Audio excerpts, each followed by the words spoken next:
ঠগাইলে ঠকিতে হয় বিবেচনা করি, কাঁঠাল খাইলা করিমগঞ্জ গুড় খাইলা বাড়ি। এই শ্লোকটা খুব জনপ্রিয় একটা শ্লোক। এটা ময় মুরবি দাদি দাদারা বলতেন। তো আজকে আমি এটা বাস্তব প্রমাণ পেলাম।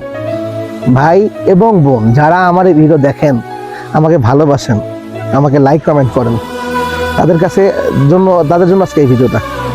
কখনো ভুল করে আমাকে ঠকাবেন না, কারো মনে আঘাত দিবেন না।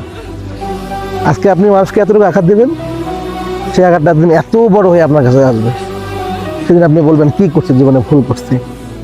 এবং এই কথাটা কেন বলতেছি, এটা আমার পার্সোনাল একটা অভিজ্ঞতা। আজ থেকে 8 বছর আগে আমার খুব আপনজন আমাকে ঠকাইছেন, কাঁদাইছেন, দুঃখ দিচ্ছেন। দুঃখটা এতটুকু ছিল, আমার কাছে এত বড়, মানুষ শুনলে মনে করে এতটুকু। আজকে সেই দুঃখটা, সেই কষ্টটা তাকে এত বড় করে দিছে, সে আজকে দাঁড়ে দাঁড়িয়ে ঘুরতেছে। এই জন্য আমি খুব খুশি তা না, তবে শুকরিয়া আল্লাহর দরবারে। আল্লাহ তাআলা কাছে বিচার দিছিলাম, উনি বিচারটা হয়তোবা আমাকে দেখাই দিচ্ছেন। তো নাম বলে আপনারা অনেকে চিনে ফেলবেন, নাম না বলি, নাম বলে তার ক্ষতি হবে, নামটা বলবো না।